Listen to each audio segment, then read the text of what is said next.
This week's Parshat introduces us to the first ever international celebrity, our forefather Abraham. For the next 3 weeks, we will read about his incredible journey and all that he accomplished.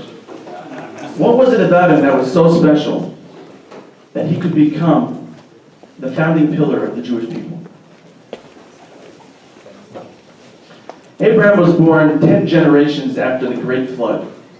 By this point, the entire world had completely forgotten about God and focused their exclusive attention on idol worship.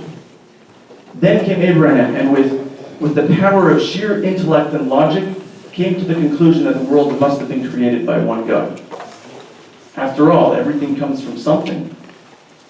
Even modern day science agrees with this. They trace everything all the way back to the Big Bang. You ask them, what existed before the Big Bang and where did it come from? They'll say, we don't know. But Abraham knew. He knew that even the smallest bits of finite matter had to have been created by an infinite being.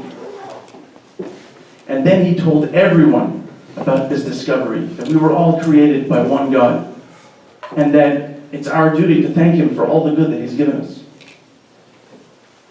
So we know that Abraham was a great philosopher. Could it be that there were others who came to the same conclusion? It's possible. But there was something unique that set Abraham apart from everyone else.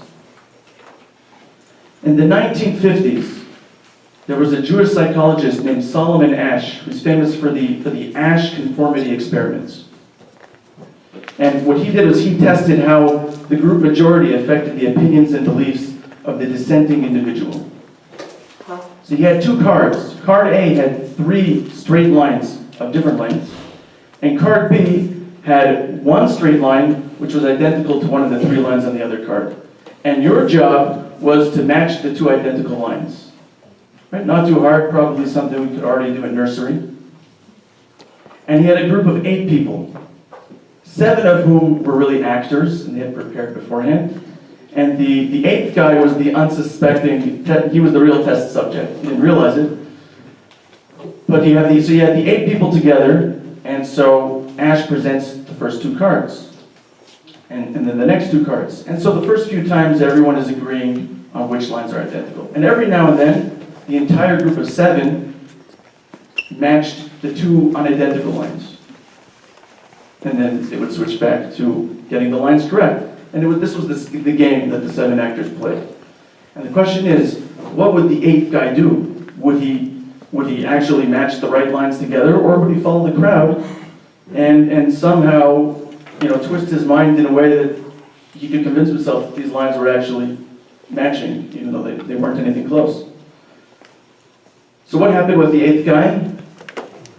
He went with the group and chose the wrong lines a shocking 40% of the time. And this is 1 guy in a room against 7. Imagine what the numbers would be if it was 1 guy in an entire classroom. Is it 1 person against the entire class? How about 1 guy against an entire college, an entire city? Right? What would the numbers look like then? I'm afraid to look or even think about it.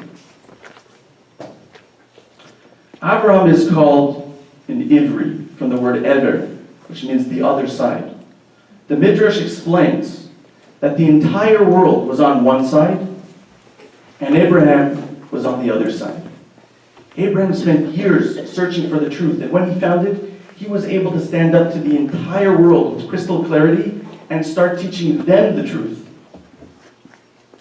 It boggles the mind. It's almost impossible to understand how he had the mental strength to stand up to the pressure of not conforming to the entire world. This ability is one of the great gifts that we received from Abraham. To this day, we the Jewish people are still sometimes referred to as Hebrews, from the word Hebrew, which is a transliteration of Ivri. That's who we are. We're a nation with tremendous mental strength. We can live godly lives even when all the nations around us aren't. So whether it's praying in an airport or keeping the mitzvot even when everyone else around us isn't, we have to always remember to practice our Torah with confidence and with pride, and thereby continue the legacy of our forefather Abraham. Thank you.